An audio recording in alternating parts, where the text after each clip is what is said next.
Aloha, everybody. Welcome to the Coconut Wireless. I'm excited tonight. I am so excited. We got a special guest, and I think you know who it is. Will be.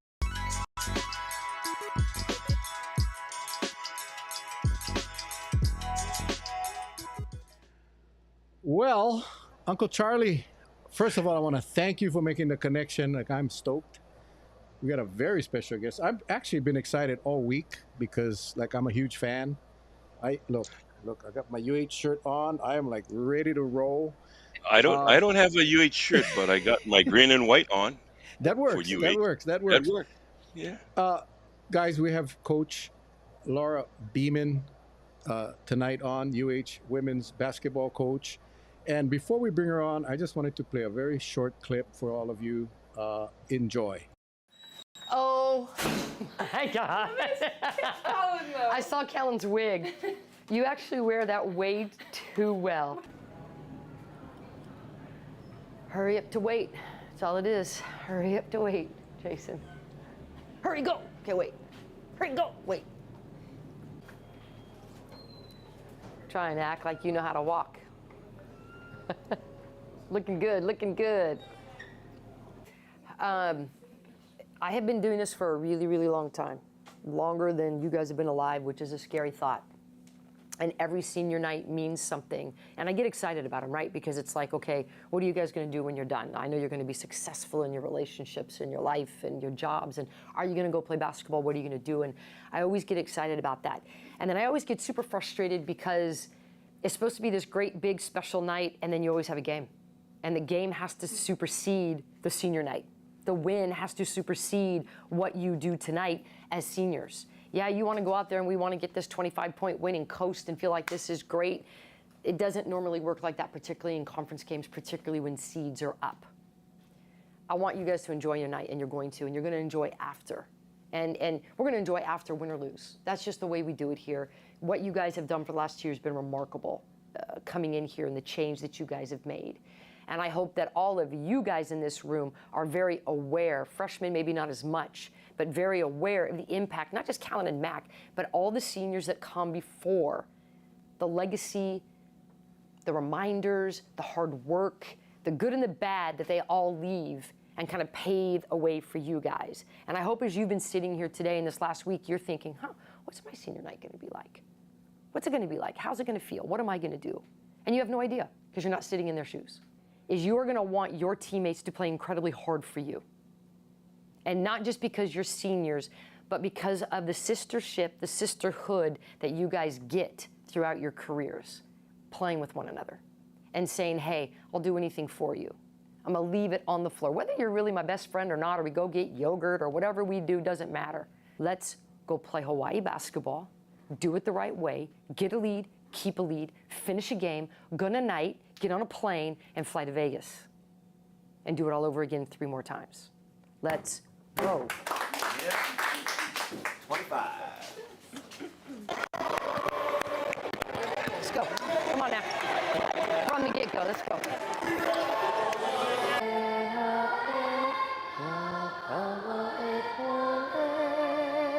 You guys break hard, get open for your point guards. All right? Let's go. Have fun from the get-go. All right? Play hard, leave it on the stand floor. Let's go. Come on. You can do that, but you can't play behind her. Get into her body. To get open, take her in, come out, pop out to the ball. Box out, Lily! Guys, we're being too casual. Layups, that's too casual. Go up on that. All right? Shot. 5, 4, 3.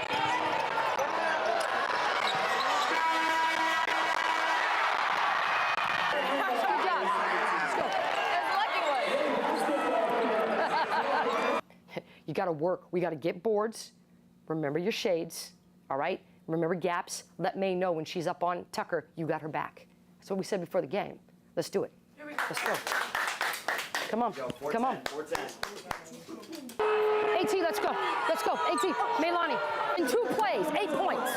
Clean it up and be solid, all right?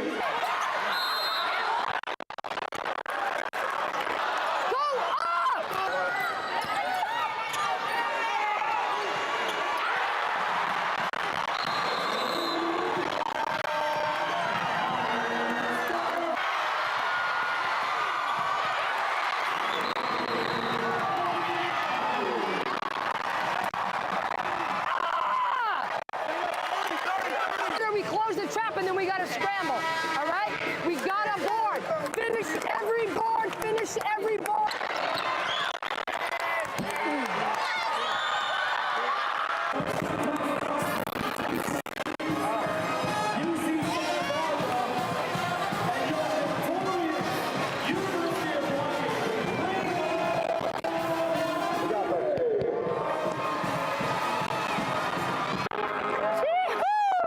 Let me tell you what, off you got, Eddie. Awesome.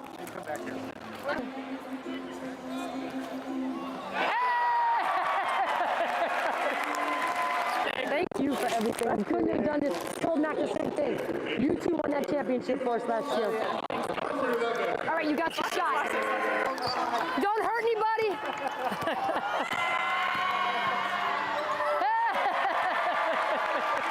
She always wants to be a guard. We have 3 games to win a championship.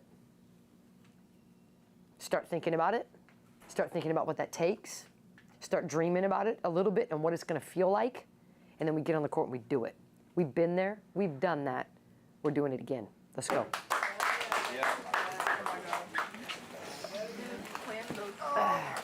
What'd you say? Bows on 3, 1, 2, 3. Bows. Bows on 3. 1, 2, 3. Awesome. You guys beat them by like 10 points. Yeah. You beat them. Yeah. Really hard to watch yourself. Well, Coach, thank you. Thank you for joining us tonight. We appreciate you taking the time. I know you're busy. Just came off the court. Again, Charlie, thanks for making the connection. I don't know where to start. All I know is this, man. I wish you was my coach. I was so motivated. You know, you talked about the sisterhood, right? I coach football kids, and I don't know too much about basketball, but isn't that the secret? Getting your team to play like sisters and love each other and all of that. You know, I think one of the foundations of our program is you have to be great off the court in order to be great on the court. And that starts with individuals and feeling good about themselves, making sure that they take care of their business in the classroom, making sure they're taking care of their business with their relationships. And then that trickles right into the locker room. And when you have a team that celebrates each other more than they celebrate themselves, you're onto something. And I think that the years we've been successful, we've had a team that has absolutely celebrated each other more than they celebrate themselves. And it is a sisterhood. It absolutely is Ohana in our locker room. And that means we fight sometimes and, you know, we get after each other sometimes. But you come to the conclusion that common goals are common goals and you work hard for those. You know, I'm gonna put this up for our viewers. And real quick, 2023-24 Big West Coach of the Year, 21-22 Big West Coach of the Year, 14-15 Big West Coach of the Year. I mean, all kinds of accomplishments. I just wanted to ask you, which one of these is your favorite? And by the way, we're very happy to have you here in Hawaii, but which of these? You know, I would have to say probably the comeback against Santa Barbara when we were down 12 at halftime and able to come back, win that game on a last second shot by Deja, making that free throw and then having defensive stop at the end. That entire tournament took, you know, Tommy laying out for this amazing defensive play, Melanie McBee hitting a 3 to take us into double overtime, and then coming back from down 12. And then doing it with a coaching staff that I absolutely love. So I would say probably that 22-23 Santa Barbara, that was pretty special. Go ahead, Charlie. Oh, Charlie, you're muted, Charlie. I don't know why you're muted. Yep. What about now? What Oh, about now? yeah, Can you hear me? that nice Okay. Hawaiian. Did you hear her singing? Did you hear her singing? And I, she I, had the words correct. you know, at first I thought it was there's a ventriloquist there, but then I said, no, it's actually coming from her, and I said, wow, that's neat. That's neat. But you know, I did want to ask you, Coach. First of all, thank you for joining us tonight. And I gotta say this, Mel. I had the opportunity to sit right next to this lovely lady at the governor's luncheon, and I had the opportunity to chat for a while before I had to make the scramble to unscramble some flights to get everybody back to Honolulu that day. But I wanted to ask you, Coach, and again, thank you very, very much. First of all, where are you from? Mhm. And what's your career been like, before getting into the coaching, college ball? Why don't you give the people of that's viewing us tonight, what it's been like for you, starting off from where you're from? Well, first of all, thank you all for wanting me to be on your show. That's always very flattering and humbling that people want to hear what I have to say. Or maybe not. I don't know. I was born and raised in Southern California, in San Bernardino, which is Inland Empire area, right outside of Los Angeles. I am the youngest of four. I have an amazing family. I have learned from two amazing parents about community service, about giving back to people. I have been very fortunate to have two parents that have taught me empathy and compassion and kindness. And they're still alive. They're still in my life. They still come to my games. They will be here in November to watch us play. And that's one of my favorite times of the season because I get to spend 14 days with them, both watching games and here in Maiohana. Um, I started playing soccer as a young kid. Always played sports. I have an older brother I'm extremely close with, and we would go out and play football and kickball and hide and go seek and be in the pool every day. And so, sports and just being physically active were a part of my life from day one. Um, got into soccer with my brother. My dad coached our team. We were very successful. He had never coached before, and then he went on to be a walk-on coach at San Gorgonio High School in San Bernardino. I went on to San Bernardino High School because the basketball program was better, and ended up, loving basketball. Never wanted to be a coach. Just liked being physically active and found some success in basketball. Went on and played at Cal State San Bernardino after I sustained an injury to my knee. Didn't want to go away from home and have surgery. So played at Cal State San Bernardino. It was an independent. I think it was either Division II or Division III at that time. We had a great team, great career there. I wasn't a great basketball player. I was good enough to get my education paid for, and to be honest, I was not a very good student. I stayed eligible so I could play basketball. And all of a sudden, I was like, what are you going to do with your life? You've been a ding dong in college, haven't taken it real serious.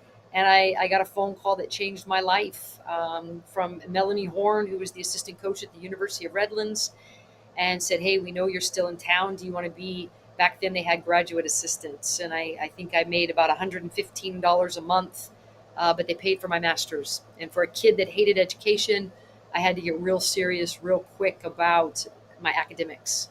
Um, Went on and got a master's in educational counseling, and Mount San Antonio Community College. The job opened up there. It was about 45 minutes away from where I lived, and I was like, "Why not?"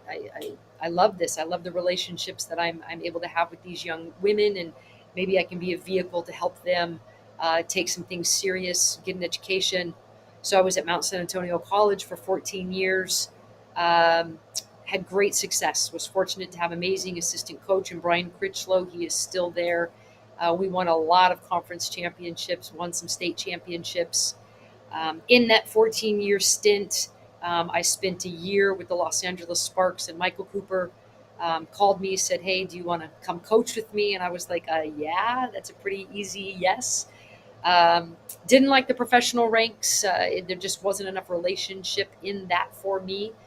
And went back to Mount Sac, and then Coach Cooper called me back and said, hey, I've got a position at USC. Would you like to come and work with me again? So I was there for 2 years. That's where I met Alex Delanian, who has now been with me 12 of my 13 years. And Hawaii opened up, and there's a funny story behind that. But here I sit, going into my 13th year.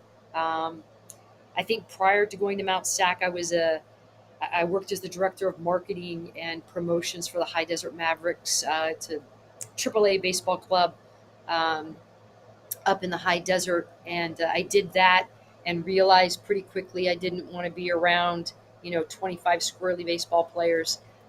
It was fun, but it wasn't what I wanted to do for the rest of my life. And good thing I spent some time in marketing because it's helped me here at UH with our fundraising, with going out and just really promoting these young women and how amazing they are.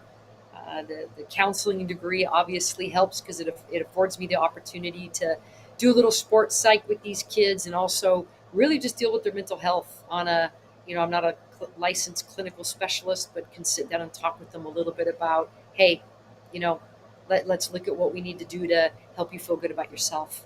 Um, yeah, and then here I sit tonight in beautiful Hawaii, and people actually want me to stay and not leave. So I feel pretty blessed. Well, you built Well, a really good program right there at UH. I mean, you guys are awesome, and I mean, that's a lot of experiences from, I guess, throughout the country. I'm curious. You mentioned you had a couple of years uh, on a pro team. What's the biggest difference? I watch football. I'm a football fan, and I look at these coaches that are coaching players that make hundreds of millions of dollars. How is that working with professional athletes versus the college athletes? It's business. It's very transactional. I would like to think our program is transformational. I think there's a big difference. I'm not a what are you going to do for me to turn around and what am I going to do for you? That's transactional. We want to do things that transform lives. And that is how we view our program is when these young women come in, we want to continue to help them become better people off the court and on the court. That takes work. That takes authentic relationships and transparency. It takes some tears and some honesty. And not that you can't have that at the pro level, but when I was with the Los Angeles Sparks, it was very business. You would coach a young woman one day, and the next day she would be gone with another team. And so you've invested time into somebody and they're gone. A lot of the players put up a lot of walls because they knew that their relationships were very transactional, were very short lived.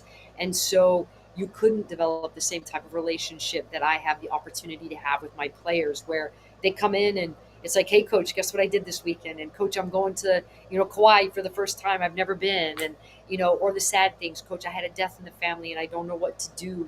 How do we deal with these things? And that's why I coach. And so that's the biggest difference between pros and college is the relationship I get to build with these kids over time. I am concerned with the landscape of NIL and transfer portal that we are becoming more business. But I refuse to buy into that. I refuse to allow our players to buy into that. We are going to continue to be transformational. We are going to continue to love these kids. And hopefully, because of that, they want to stay in our program, be a part of something bigger than themselves. And we're not going to lose kids to this new NC2A and what's going on. well, Coach, I will say this. I've already made it a point, since meeting you here in Kauai, that I've actually put your name out to all the different airports to bar you from leaving Hawaii. So I'll use my position to say, okay, Coach Beeman, you can't get on the flight. I mean, you can go visit, you take one of us, and you come right back. The no-fly list, Charlie. Put her on Yeah, the no-fly list. no fly list. Yeah, but That's funny. I did want to ask you something that popped up today, and a lot of the sports fans here in Hawaii, and we hear a lot of them as they're transitioning, catching flights from Kauai to back home to Honolulu and back. The news came out with the Mountain West and Pac-12, the conversion. I'm, and I don't mean to put you on a spot, but what's your inside gut feeling about that? Because I'm I don't understand the conferences too much, but yet you just by the posters of what teams belong to you kind of see where there are some really heavy hitters and where there's not so many heavy hitters. So if you can win one in a weaker conference, where does it place you? I just want to get your insight on it. You know, we knew something was coming down the pipe, and that's didn't know what. But the Pac-12 had too much legacy. They had too much history to just go away. And when those two teams stayed, and you knew that the Pac-12 had money, something was going to give. I don't think the shakeup is done by any means yet. I am not a political person. I do not want to get political. Um, I'm not speaking for the department. I'm speaking for my very uneducated. Probably people don't care about my opinion at this moment. I think our legislation needs to step in and say, we're going to put Hawaii in the Pac 12. Let's do it. Let's put us where we belong and put us in the Pac 12. Because if we wait and let decisions be made for us, I don't know what that's going to look like for our football program. Do I know all the ins and outs of what that means to go to the Pac 12? I don't. I don't know what the accreditation is, the facilities. I've been in the Pac 12, so I have an idea. But I don't have a dollars and cents. And I am not speaking for, Craig Angeles, and I hope he does not get mad for me putting my opinion out there. But I think that we need to, as a department, with the help of our ledge, say, this is where we want to be. This is what we're going to do, and try to make something happen for us and not sit back and wait for people to make decisions. That scares me as to what's going to happen. I mean, obviously the stadium is a hot topic, and where we sit in that whole decision making on campus, off campus, affordable housing, all of those things matter. Money matters, money talks. TV deals talk, getting into a different market for TV viewership. I mean, gosh, we sit in the middle of the Pacific. I think we have a huge viewership waiting for us over in that Asian market saying, hey, Hawaii's close. There's a lot of cultural similarities between us, Japan, Australia, New Zealand. Let's get into those TV markets, and I think we could be a pretty hot commodity. Um, Again, my opinion, but I don't like sitting back and letting people make decisions for us. I think we need to make decisions for ourselves and be very, very proactive. Um, yeah, that's. No, Well, I just, yeah. I'm smiling because Senate President Kochi just popped on, so he got to listen to that entire commentary. So, Senate President, thank you for joining us. that He used Well, was to like me. We'll see if after that he still does. Senator, he used to be very good to me. I am about ready to get a text probably saying, come on, coach. Senator Kochi is a huge UH fan, so yeah. I think, yeah, you'll be fine. I think you'll be fine. He's been very good to me, and he was so instrumental in approaching the women's basketball program about holding the first ever YIP program for girls. And because of that leadership with Ricky Ellison, we've been able to be the first, you know, YIP program for girls in the country. And that's something that he was instrumental in, and bringing in 80 to 100 young girls in July and spending time with my players for 10 days. It changes those young women's lives. It changes my players' lives. We teach life skills during that camp, and I have to thank him for that, because, as we know, it takes a village. And now we're going into the third year of this YIP program. These young ladies are going to be able to bring back to their community leadership, and we know what sports do for young girls. It keeps them out of abusive relationships. It keeps them off of drugs. It keeps them from getting pregnant. And if we can plant those seeds early in these young girls to be empowered and find something good, then we will see the fruits of that later on, absolutely, in our state, and that to me matters. So, that's the side gig of what I absolutely am passionate about. Is let's help kids so that we can see some continued success in our state, and give them some hope in what they're doing. And Mel, this is what I was talking to you about in my Yeah. discussions with Coach Beeman at that luncheon. We talked about it, and it kind of mirrored with what you and I talked about before, where the numbers have increased with teen suicides all over. And Coach, you and I, we kind of touched on it, and you were kind of explaining how the program works, and I was so amazed to say, wow, we have something right in our backyard. Let's take advantage. If we are able to bring it to each island, especially with the building of that mentorship program that you talked about, by utilizing your talented athletes to be the voices and the model for a lot of these young ones that maybe kind of is losing their way and kind of feel maybe displaced, and they feel like they have no hope, because it saddens me to think, I mean, there's not a day go by I don't think about the life that's lost because someone didn't reach out. And I'm really hoping that a program such as what you're talking about now can be that savior, can be that savior. Coach, You can know, you share? I know Charlie talked to me a little bit about it, but I know, like myself, a lot of our viewers probably don't even know what's happening. Could you explain the YIP program, if you don't mind? Yeah, so the youth program started on the continent, and it was basically, put in place, um, kind of for a football recruitment, if you will, but including a ton of life skills.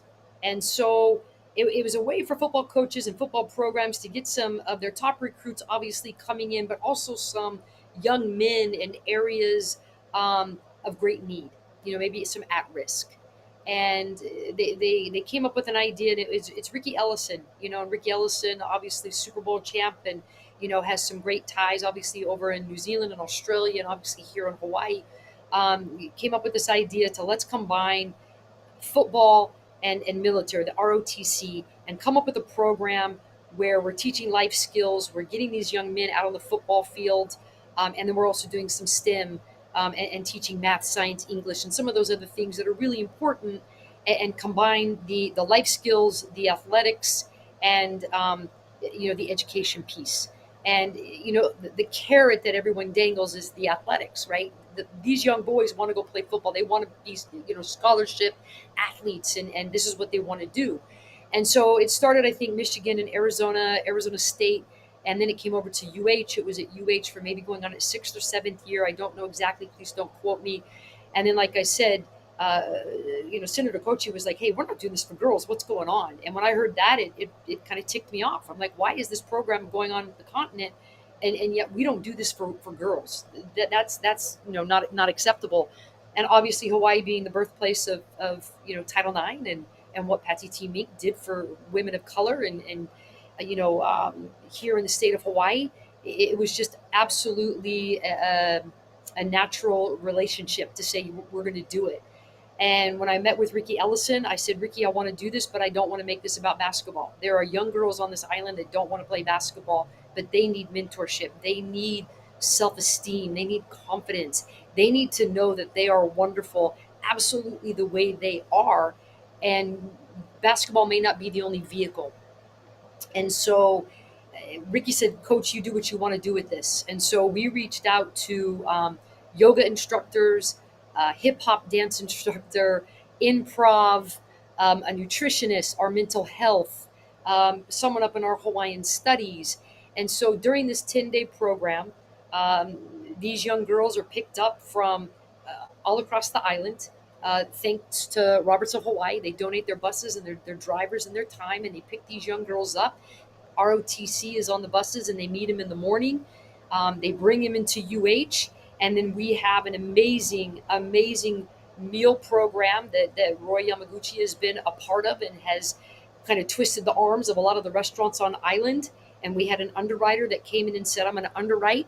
And these young girls get a wonderful breakfast and a wonderful lunch from amazing restaurants across the island. They come and they eat breakfast. We kind of tell them what their day is going to look like. Then we start going into the activities. We have STEM classes that they do in the morning. So they're learning math and English and computer and coding and all of these different things. And we have amazing teachers that have volunteered their time. And then the afternoon, it becomes hip hop dancing. It becomes yoga. It becomes basketball. It becomes trust circles. And my players have the opportunity to lead these activities in the afternoon. They're the captains of these teams, and these young girls have the opportunity to see really strong, confident women lead them. And I said this to Ricky Ellison after the first year we did this. That was the year we won that conference champion or that tournament championship, excuse me. And I truly believe it was because my players knew how to lead. They knew how to get themselves out of adverse situations. They knew how to come together. They knew how to celebrate each other. And so YIP program for the young women was huge. For my players, I think it was instrumental in them getting another championship ring. And so this past year was year number 2.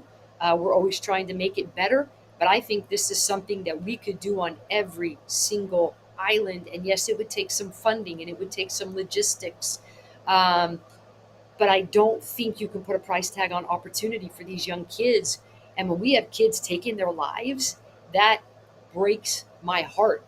There's a fine line between despair and hope. And We see when people have despair, what they do, they self medicate, they're self harm, and to give people hope is what they need. And I'm super passionate about that. When I finally hang up the whistle, I will get into some type of mental health counseling for kids, um, life coaching, whatever you want to call it.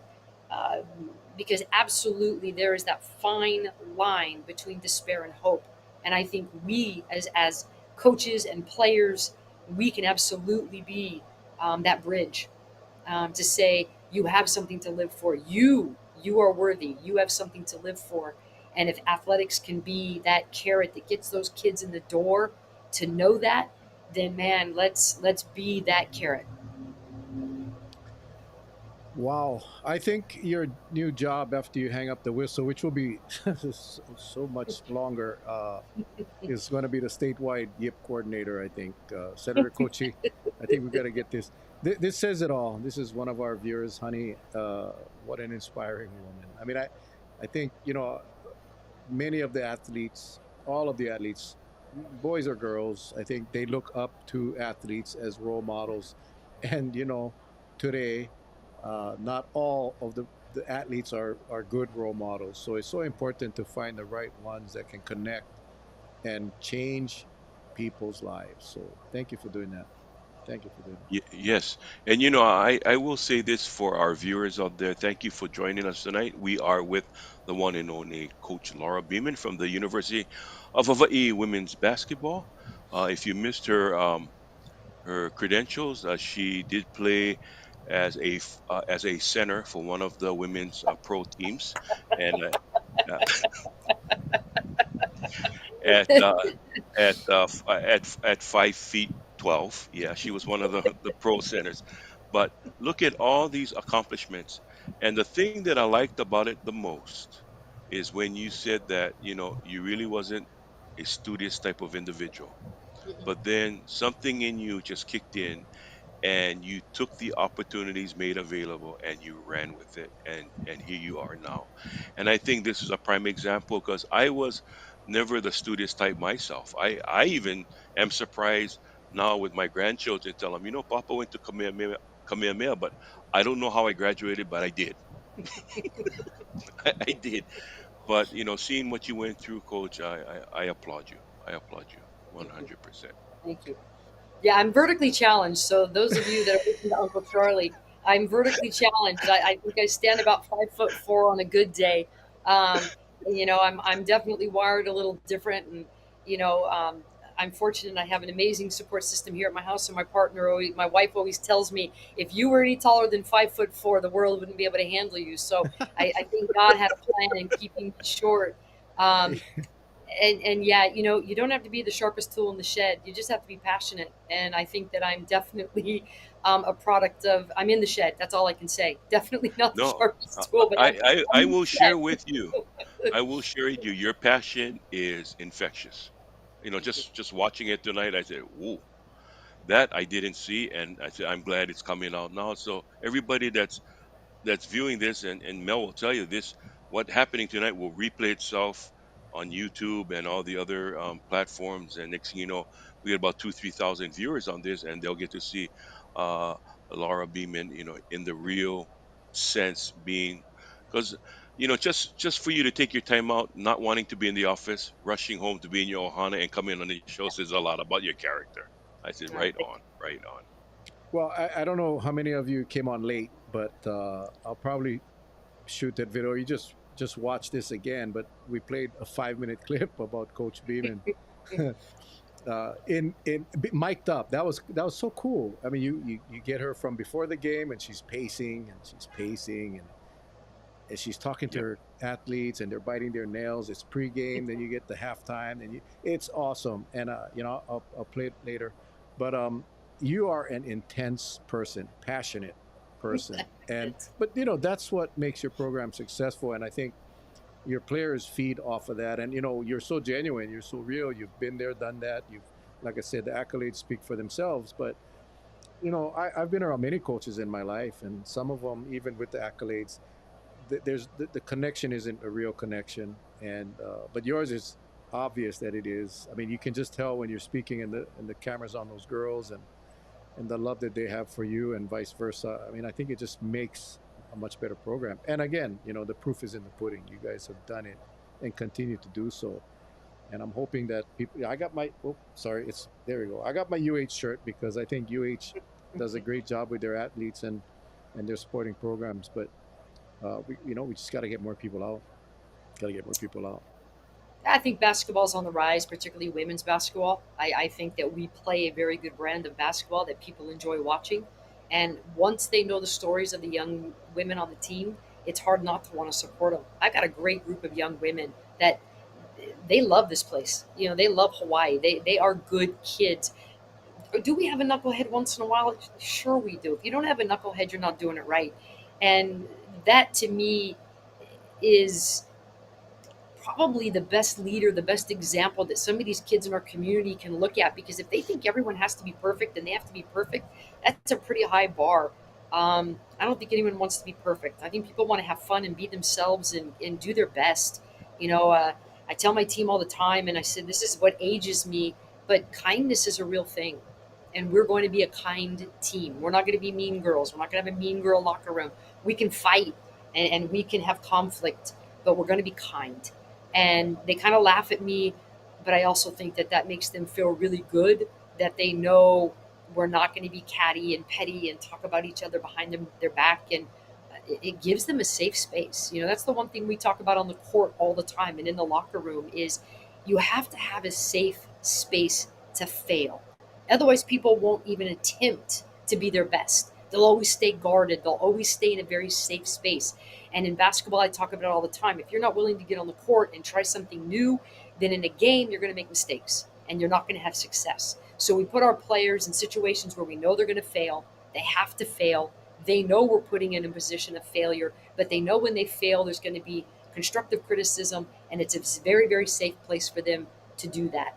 If they can do it on the court, then we get in the locker room. And when we have those come to Jesus team meetings that, hey, what's going wrong on with our energy or our communication, or there's something funky going on in here, we have a safe space to be authentic.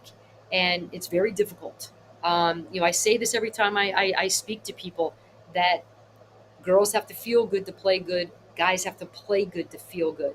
And I think in society that's changing. I think our men are starting to recognize they too want to feel good. They don't want to have to act macho all the time. They want to be able to say, I'm having a bad day and not get laughed at. I think that's changing and it needs to change.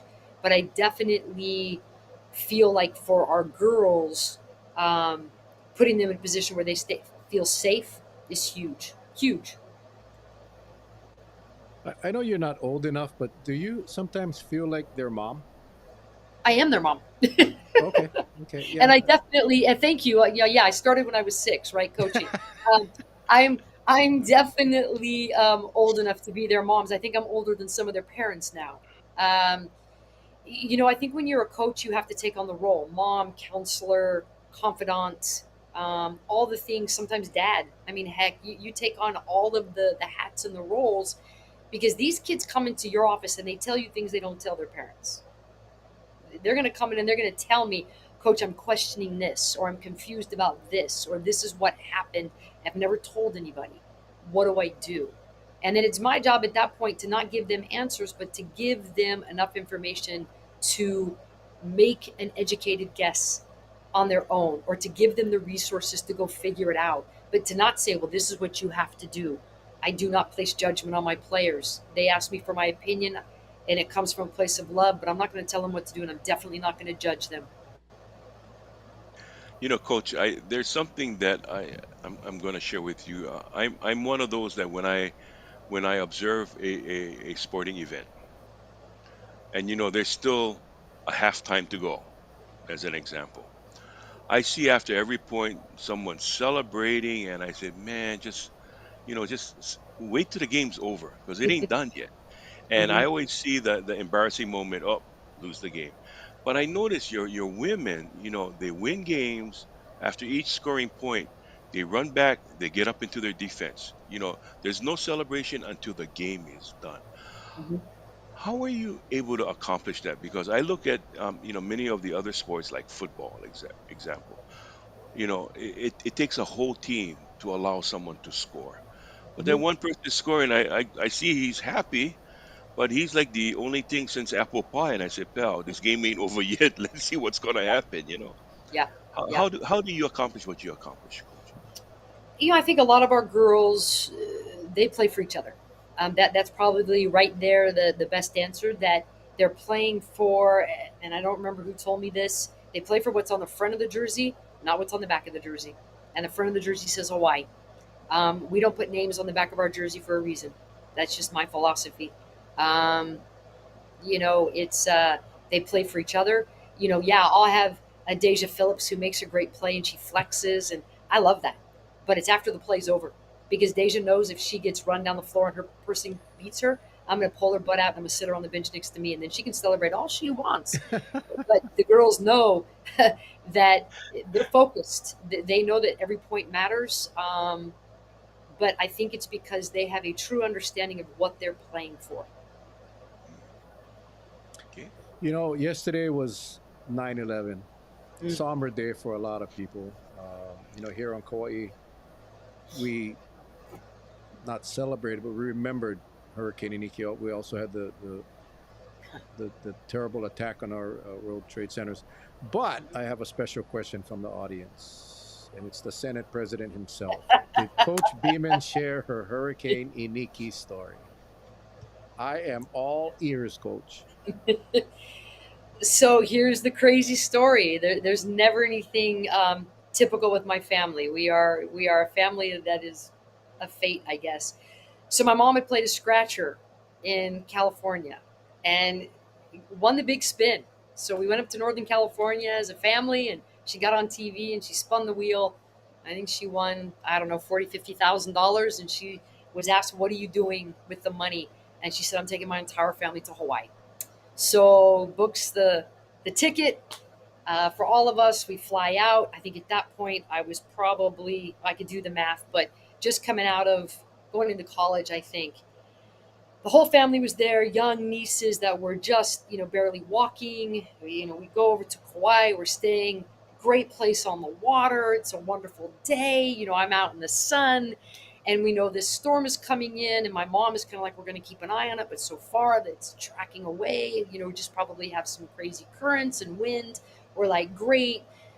We all go to bed and we're in our separate little condos on the water. It's about 2 in the morning, and all of a sudden I get this tap on the shoulder. It's Laura, wake up. And I'm like, what's going on? And my mom says, I've been up listening to the news. The hurricane has changed course. It is coming towards Kauai. We need to get up. We need to get to a JC where it's safe, start packing some things. And this is as clear as day. I remember my mom, I'm saying, what are we taking? And I'm kind of like taking things. I'm this kid. And she's like, oh my goodness, is that stealing if we take candles, or is it stealing if we take a blanket? And I'm like, Mom, no, we'll bring it back. And she's like, I feel bad. Do I leave a note? And that's just my mom's kind heart. Worried about her family, but in the same breath, not wanting to feel like she's stealing a blanket from the condominium, not knowing where we're going to be if this, hurricane really comes in as they anticipated. So I think there was 14 or 15 of us, and we get into our rental vans. We head on to the JC, and I will never forget. And every time I hear the emergency sirens go off to this day, I get this pylor reaction of chicken skin. Um, we get out of the vans and we're getting ready to go into the JC. And as my mom has it, we are the first people that are arriving because we're going to be safe. The alarms go off. And I remember all of us just stopping and holding our breath like this just got real. This just got real. So we went into the JC, we go into the cafeteria, we kind of put up some chairs, and the blankets that we took, make little tents so the little kids have a place to sleep and they're not scared. And we just start kind of watching people trickle in to this cafeteria and thinking, oh my gosh, here we are with this amazing community. People are going to be losing their homes. And we're sitting here watching this unfold. And my dad and my brother and I went out and we sat on the loading dock. And, the hurricane's twisting one way and you see the devastation, and the way the wind was twisting, we could sit on the dock and watch the waves and the water and the trees and the rain. And you would see the pink insulation. from someone's house. And it was just like people are losing their livelihood, and it was super emotional. Still get emotional. People pulling up in their cars with no shoes on. And then it was the eye of the hurricane sat on top of Kauai, and you could feel the pressure system. You could feel it in your ears. And at that point, part of the top of the JC, the roof, flew off. We didn't know that at the time. We just kind of sat there and held our breath. And I remember singing hymns with my family and my little nieces so that they wouldn't be scared.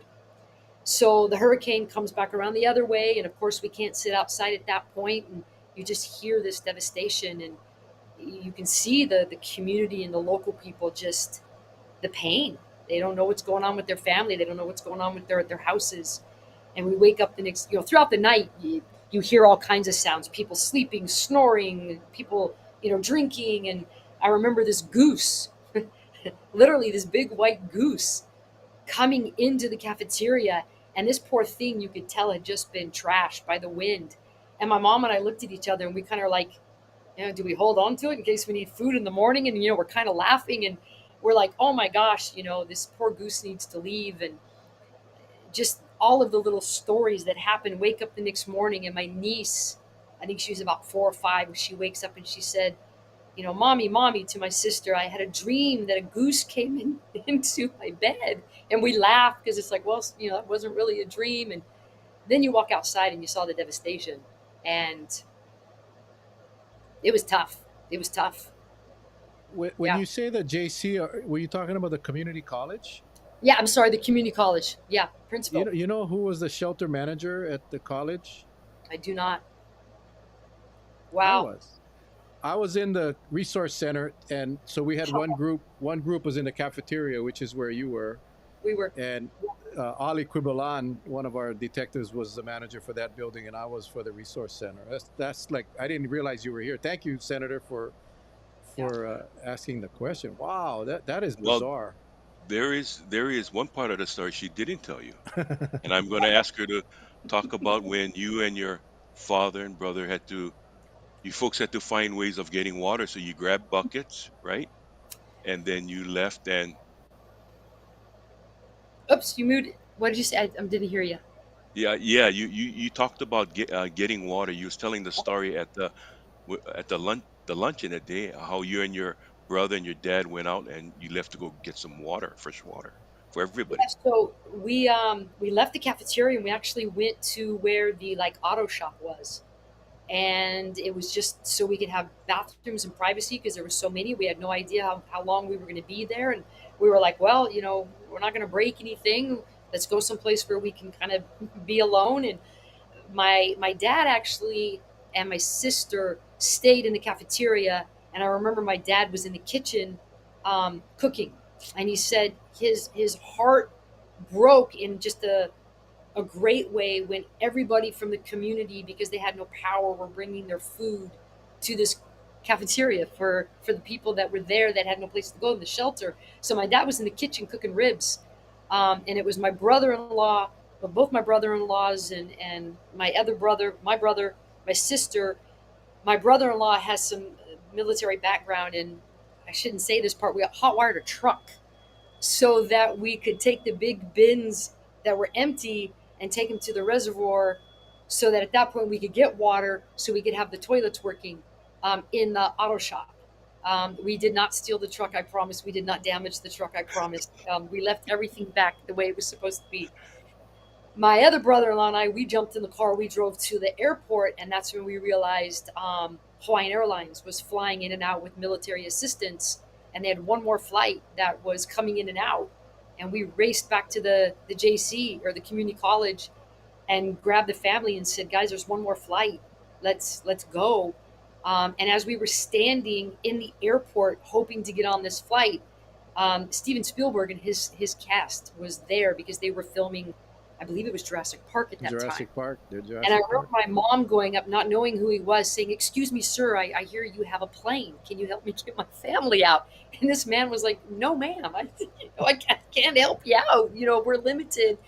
And that is when my true affections for Hawaiian Airlines started, because they were like, take your baggage, put them under the plane, get on, we're flying you guys to Oahu. And with military assistance, they flew about, I think there was maybe 22 of us on that flight, flew us out, dropped us off in Oahu. Um, we stayed down in Waikiki that night. I remember going to the Denny's and eating. And then we went to the North Shore and stayed the rest of our trip over at Turtle Bay. Oh wow. Crazy, right? Well, And you I, realize that you're talking to two retired cops that we're gonna have to do our duty tomorrow and go uh, have yeah, you arrested for hot wiring that truck. And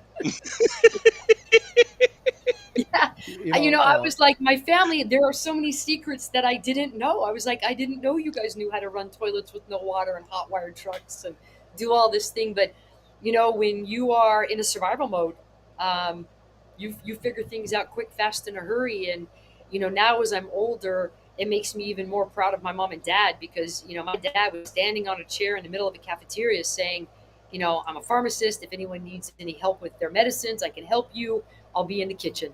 And I remember when we got on the plane to fly to Oahu, my dad looked at me and his hair was a disaster, and he started crying. And he looked down at his fingernails and he goes, I still have ribs under my fingernails. He goes, I feel bad that other people aren't on this flight. And he was crying. My mom was crying. And it was just that moment of, you're glad you're safe, but to know what was going to happen to Kauai at that point, and the road and the journey ahead, it was really hard to feel happy about leaving, but you knew that people's lives were just in shambles. And to go back to Kauai today and see the recovery and how beautiful it is absolutely amazing.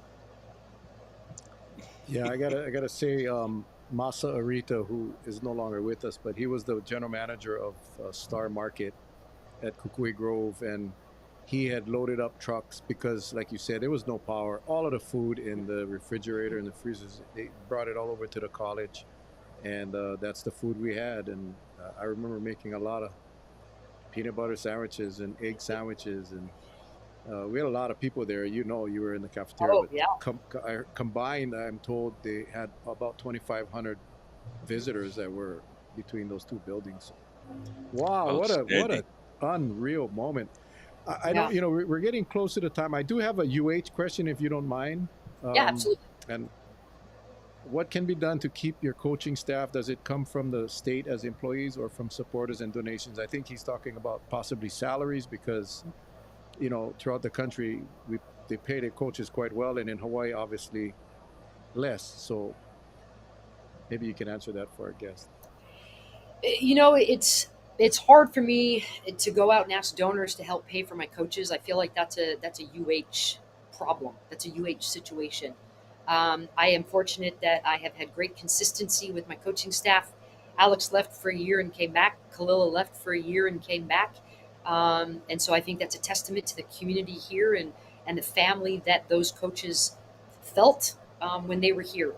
Um, and so, yeah, do I think my assistant coaches should be the top paid coaches in the conference? I absolutely do. We're the winningest team in that conference, maybe minus UC Davis in the past 6 years. And for my coaches to be fifth and sixth on the pay scale, I struggle with that. And so, you know, for supporters, I think it's just being aware of who they are, and that they came back here because they love the community, they love the lifestyle, they love winning. um, and I do my darndest to go into, you know, my boss and say, hey, we're winning, and we're graduating our kids, and we're retaining our players, and I need to retain my coaches. And so there needs to be a push um, in upping those salaries. I have a hard time with that because I know my coaches are paid more than other coaches in the department. So I struggle with that yin and yang in my brain, that we are well paid already. Um, but when I go to market value, I have to fight for my coaches. I have to fight to keep them, because consistency is why we are winning. Consistency is why these kids stay. Yeah. Yeah. Coach, I do want to ask you this question because sitting with you at the governor's luncheon, and I'm so sorry. I definitely wanted to hear from you and the AD that day, but the way things went, University of Hawaii did not get an opportunity to speak at the luncheon, and I think it was um, it that you should have. What would you have said that day if you had the opportunity again to go up on stage and say what you wanted to say, and you can let the people of that's viewing us tonight, what was on your mind and your heart that you wanted to say that day?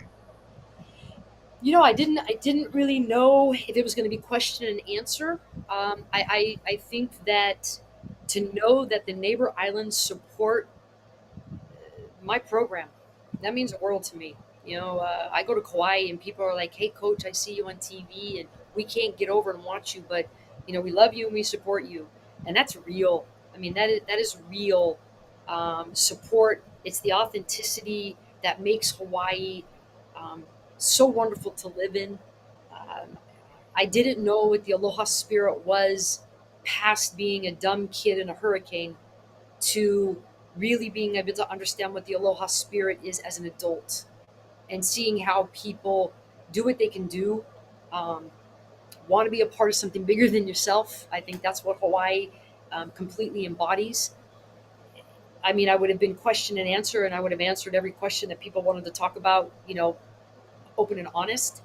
Um, Money, unfortunately, is something that we as a university have to figure out so that we don't get left behind. I think there are two things that draw community together, and that's some type of disaster or war type situations and sports. And I know how proud the people of Hawaii are about our athletics department and about what we do and about the joy we bring them. And I want to be a part of that. I want to be a part of bringing joy to people's lives in the way of athletics. So I think it just would be to thank people for their support, their authentic hearts.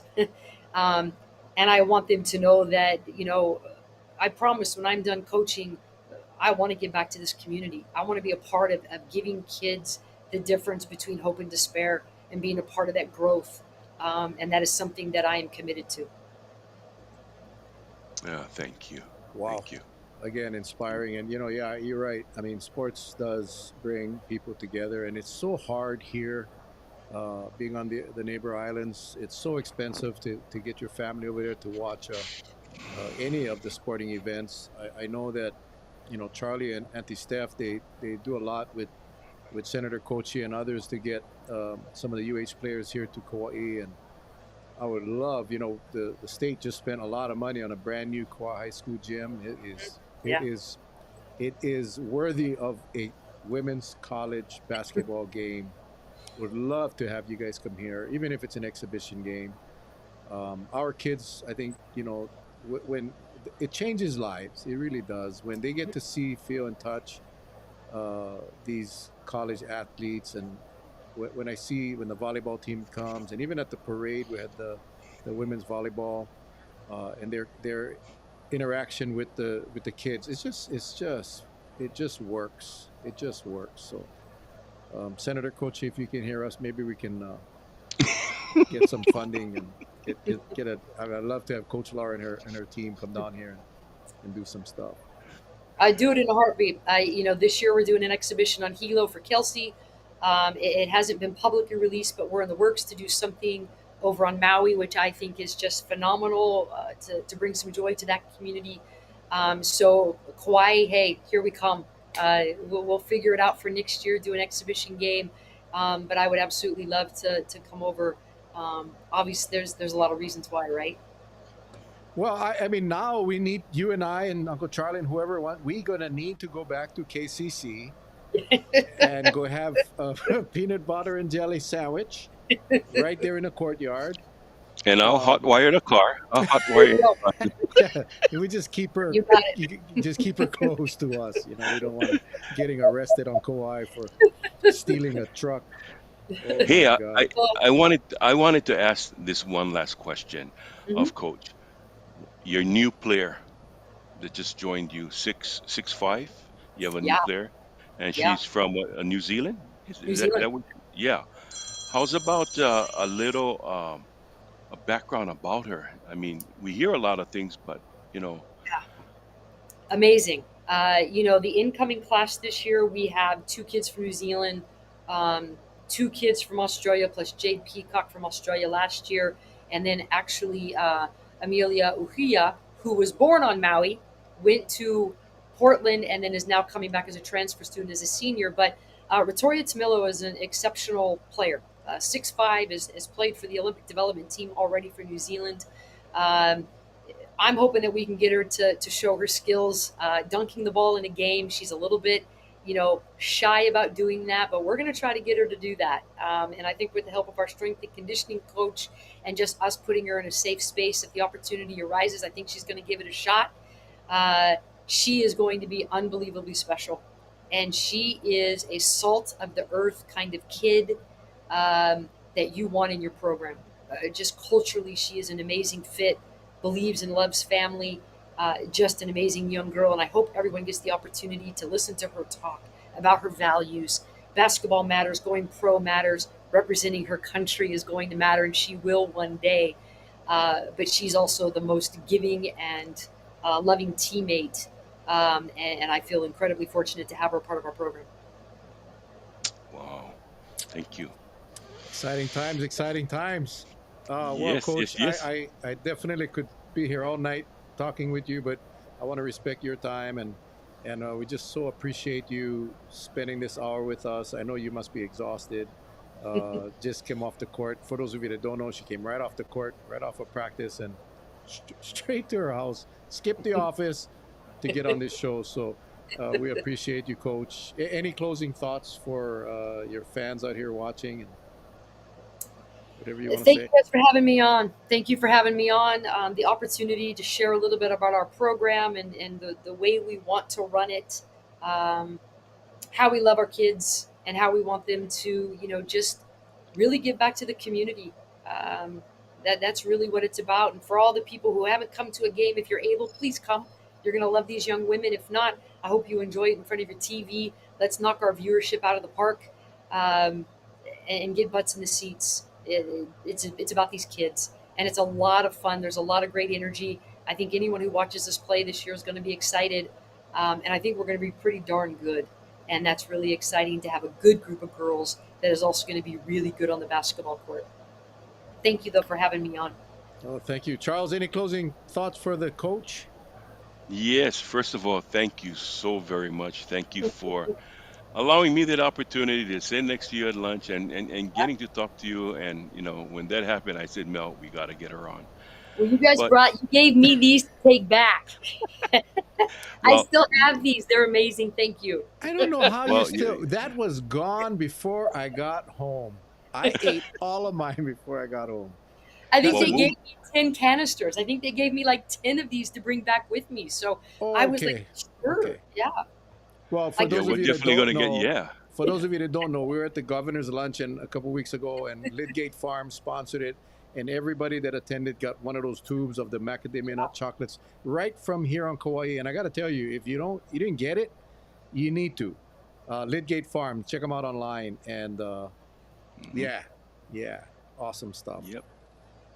Well, I did want to say, first of all, thank you very much, Coach. And for our viewers out there, if you haven't seen the intensity of Coach Beeman, you gotta watch the games. You gotta watch her going up and down the sidelines at the courts, and just watching her. But most of all, listening to the inspiring ideas, as well as experiences that she shared tonight. Because I think one of, both Mel and I, being, police officers, our previous career, is that we want to make sure that everyone stays safe, and we always have that hidden message in each of our podcasts, that, whatever it takes, we want you to be safe. Even to those that you don't know, they need to be safe as well. And if you can be that vessel to protect someone, you be that vessel. Don't turn your backs. And but what Coach Beeman said is so true. You get good participants, you get good mentorship, it will produce good. And that's the bottom line. Everything will come out good. And I am so blessed to hear that from you, Coach, and to have this opportunity to talk with you tonight. So thank you very, very much. Thank you for giving me the opportunity. It means a lot. I appreciate it. Thank you again, Coach. Best of luck this season.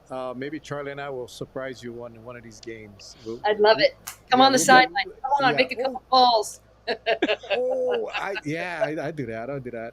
All right. Again, thank you for the villagers. We call ourselves the villagers. This is the village. Thank you for joining us, and go Bows, support Bows. And for those of you that missed the video, you guys can sign off. That's fine. I'm going to play the video one more time for those that joined late because I think it's that good. So thank you, Coach.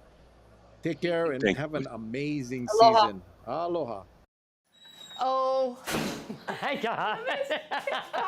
I saw Kellen's wig. You actually wear that way too well. Hurry up to wait.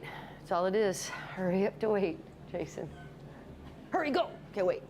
Hurry, go. Wait. Try and act like you know how to walk. Looking good, looking good. I have been doing this for a really, really long time. Longer than you guys have been alive, which is a scary thought. And every senior night means something. And I get excited about them, right? Because it's like, okay, what are you guys going to do when you're done? I know you're going to be successful in your relationships, in your life, and your jobs. And are you going to go play basketball? What are you going to do? And I always get excited about that. And then I always get super frustrated because it's supposed to be this great, big, special night, and then you always have a game. And the game has to supersede the senior night. The win has to supersede what you do tonight as seniors. Yeah, you want to go out there and we want to get this 25-point win and coast and feel like this is great. It doesn't normally work like that, particularly in conference games, particularly when seeds are up. I want you guys to enjoy your night, and you're going to, and you're going to enjoy after. And we're going to enjoy after, win or lose. That's just the way we do it here. What you guys have done for the last 2 years has been remarkable, coming in here and the change that you guys have made. And I hope that all of you guys in this room are very aware, freshmen maybe not as much, but very aware of the impact, not just Callan and Mac, but all the seniors that come before, the legacy, the reminders, the hard work, the good and the bad that they all leave and kind of pave a way for you guys. And I hope as you've been sitting here today and this last week, you're thinking, what's my senior night going to be like? What's it going to be like? How's it going to feel? What am I going to do? And you have no idea because you're not sitting in their shoes. Is you're going to want your teammates to play incredibly hard for you.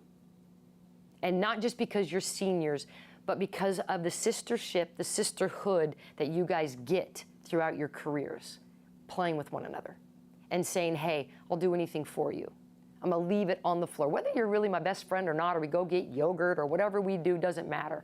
Let's go play Hawaii basketball, do it the right way, get a lead, keep a lead, finish a game, go to night, get on a plane, and fly to Vegas. And do it all over again 3 more times.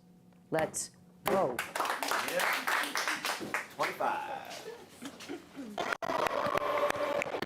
Let's go. Come on now. From the get-go, let's go.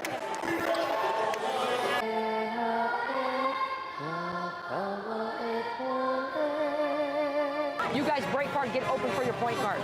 All right? Let's go. Have fun from the get-go. All right? Play hard, leave it on the stand floor. Let's go. Come on. You can do that, but you can't play behind her. Get into her body. To get open, take her in, come out, pop out to the ball.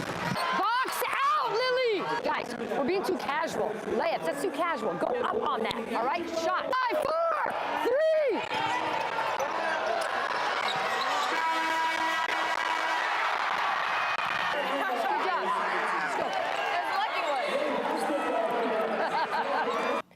You got to work. We got to get boards. Remember your shades, all right? Remember gaps. Let May know when she's up on Tucker, you got her back. That's what we said before the game. Let's do it. Let's go. Come on. Come on. 18, let's go. Let's go. 18, Maylani.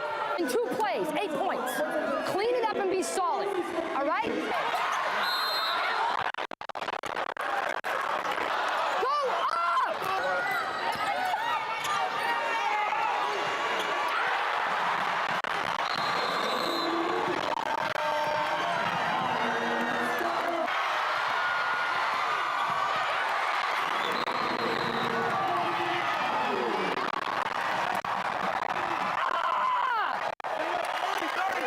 We close the trap and then we got to scramble. All right? We got a board. Finish every board. Finish every board.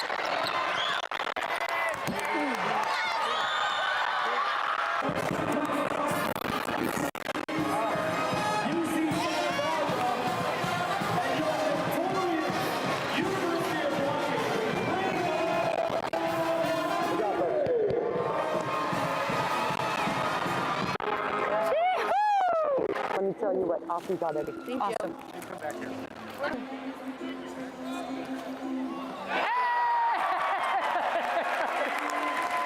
Thank you for everything. I couldn't have done this. Told Mac the same thing. You two won that championship for us last year. All right, you got your shot. Don't hurt anybody.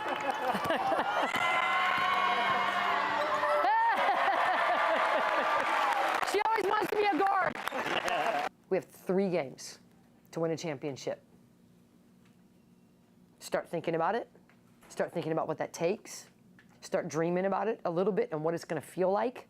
And then we get on the court and we do it. We've been there. We've done that. We're doing it again. Let's go. Yeah.